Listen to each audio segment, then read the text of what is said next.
और जय जोहार का नारा है, जय जोहार का नारा है।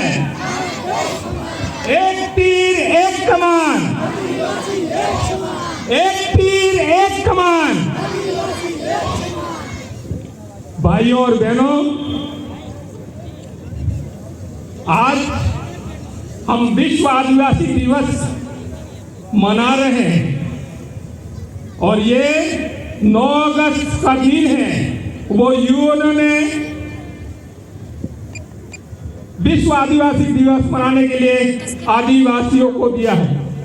आदिवासियों को इसलिए क्या यूएन ने ये सोचा कि पर्यावरण को बचाना है, मानवता को बचाना है, तो आदिवासी को बचाना बहुत जरूरी है।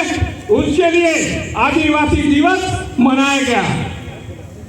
मैं कहना चाहता हूं कि आज देश के अंदर आदिवासियों के जिस तरह से अत्याचार हो रहे हैं, अन्याय हो रहा है, ये पूरा षड्यंत्र पूर्वक हो रहा है। और ये देश में जो कर रहे हैं वो हुक्मरान जो नरेंद्र मोदी और जो अमित शाह जो गृह मंत्री हैं, वो मिलकर के इस देश में ये हमारे आदिवासियों को मेहनत कर एसटी, एसटी, ओबीसी और माइनॉरिटी को इनको षड्यंत्रपूर्वक इनको अत्याचार और न्याय करने के लिए उनके ऊपर षड्यंत्र चल रहा है।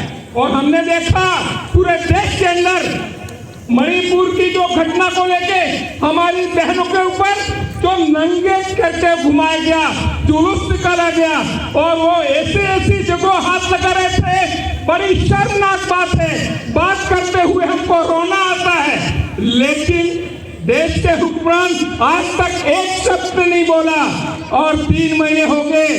तो मैं कहना चाहता हूं, नरेंद्र मोदी और अमित शाह तो गूंगे बन गए हैं, बहरे बन गए हैं, का कोई हक नहीं है। लेकिन इस देश की जो राष्ट्रपति है द्रौपदी मुर्मू और राज्यपाल है, वो जो अत्याचार और न्याय हो रहा है वो क्यों देख रहे हैं? क्यों मणिपुर सरकार को बर्खास्त नहीं किया? क्यों नरेंद्र मोदी को हटाना चाहिए कि नहीं? देश में राष्ट्रपति शासन लगना चाहिए कि नहीं लगना चाहिए?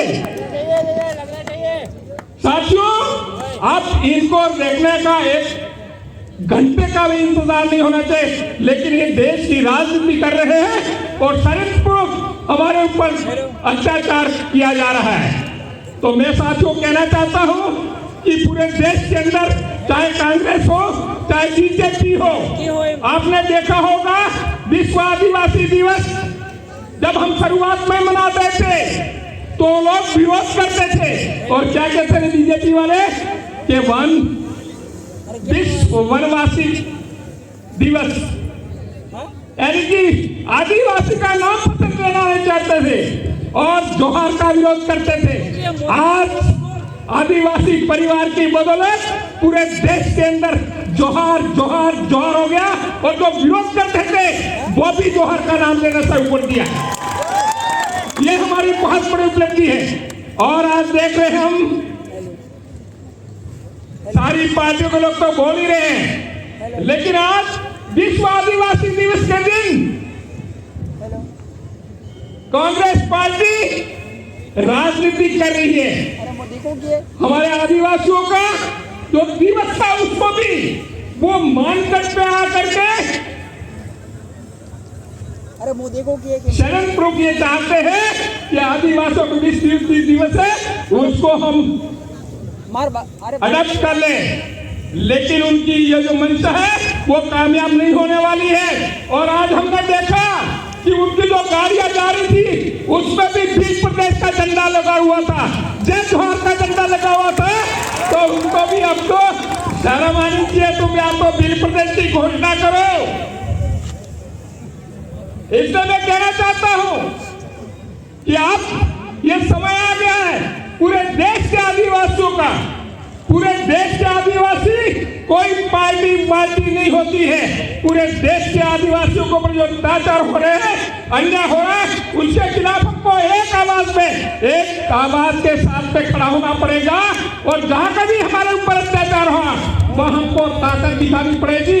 ऐसे एक आवाज के साथ में आदिवासी नजर आना चाहिए। और ये जो कोशिश कर रहे हैं, मैं आपको ये इस तरह के करके मैं आह्वान इससे करना चाहता हूं कि देश में मानवता को बचाना है।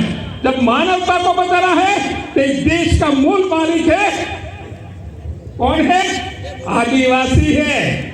तो आदिवासी की जब मूल मालिक है तो उसकी जिम्मेदारी ज्यादा हो जाती है कि इस तरह के जो अत्याचार है उस पर को कैसे रोकना है।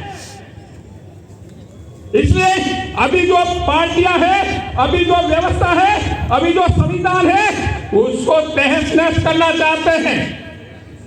इस संविधान को खत्म करना चाहते हैं कांग्रेस और बीजेपी दोनों की मिलीभगत से। और जब संविधान के अंदर दे दिया है जो सभी हमको हक अधिकार दिए हुए, उसकी पालना नहीं करना चाहते। हमने विधानसभा में जाके बोला कि 5वीं अनुसूची लागू करो, लेकिन तैयार नहीं है। आदिवासी सलाहकार परिषद है, उसके अंदर मुख्यमंत्री अध्यक्ष बना हुआ बैठा है। और वो मुख्यमंत्री, हमने पूछा कि अध्यक्ष तो आदिवासी को बनाओ, आप कैसे बने हुए हो, आपको छोड़ देना चाहिए। तो क्या बोलते, मैं अध्यक्ष हूं क्या? अरे वो आश्चर्य से हमको पूछ रहा था कि हम अध्यक्ष हैं क्या, जब उसको यही मालूम नहीं है कि इस तरह से धोखा में रखे आदिवासियों के साथ अन्याय 5 साल तक लगातार किया। इसलिए हम कहना चाहते हैं कि मानगढ़ की राजनीति राहुल और फाहुल जो आ रहे हैं तो वो वापस जाइए अपने। और इस इलाके में केवल और केवल आदिवासियों की रहेगी। हम चाहते ही नहीं चाहते, हम किसी तरह का दबाव नहीं चाहते, हम अत्याचार नहीं करना चाहते, लेकिन इस मानवता को बचाना है तो निश्चित रूप से मानवता को बचाना है तो हमको निश्चित रूप से आगे आना पड़ेगा। और हम चाहते हैं सारे लोग मिलकर के, जो न्यायप्रिय हैं, जो संविधान को मानने वाले हैं, वो लोग सब हम मिल करके इस व्यवस्था को बदलें। और ऐसी आपने देखो क्योंकि घटना उजागर नहीं करना चाहता है ये, लेकिन ये जो देश के अंदर एक उजागर का हमारा खून है, फूल उठता है, हमको रोना आता है। लेकिन भाइयों, रोक के भी करे क्या, रोक के भी करें क्या? हम इससे चाहते हैं कि जो हमारे हुक्मरान हैं और हमारे यहाँ पे जो कलेक्टर, हमारे जो अधिकारी हैं, उनको भी यही शर्म आती है कि इस तरह से ये जो अन्याय हो रहा है उसमें आदिवासियों के साथ में खड़ा होना चाहिए, लेकिन उनको भी ये समझ में नहीं आ रहा है। इसलिए मेरे भाइयों, मेरे पत्रकार बंधुओं, आप सबसे मेरा अनुरोध है कि आप चुप मत रहिए, आप चुप मत रहिए, आप भी हमारे साथ आइए और कंधे से कंधा मिला करके हम चाहते हैं कि किसी के साथ अन्याय नहीं हो, किसी के साथ अन्याय नहीं हो, ऐसी व्यवस्था होनी चाहिए। और हमारा जो संविधान ने हमको अधिकार दे रखा है, उस अधिकार की पूरी तरह से पालना के लिए हम आगे मिल करके आवे। और हम सबके ऊपर एक जबरदस्त जिम्मेदारी है आदिवासियों के ऊपर, क्योंकि हम मूल मालिक है, मूल मालिक है, हमारे ऊपर जिम्मेदारी है। जिम्मेदारी ये है कि हम उनका सबका पालन करते हुए, संविधान को मानते हुए हम एक मंच पे आ जाएं। हम एक मंच पे आकर के निश्चित रूप से हम एक मिसाल कायम करनी पड़ेगी। और मेरे भाइयों, मैं आप सबसे विनती करता हूँ, निवेदन करता हूँ कि आप इस मंच के माध्यम से अब हमारे पास में, अब हमको जो मार रहे हैं उस मार रहे हैं तो अब दूसरा चारा नहीं है। इसलिए हम एक हो जाइए और किंतु परंतु नहीं करके केवल और केवल हमको संगठित होकर संघर्ष करना है। यही बात करके मेरी बात खत्म करता हूँ। जय जोहार।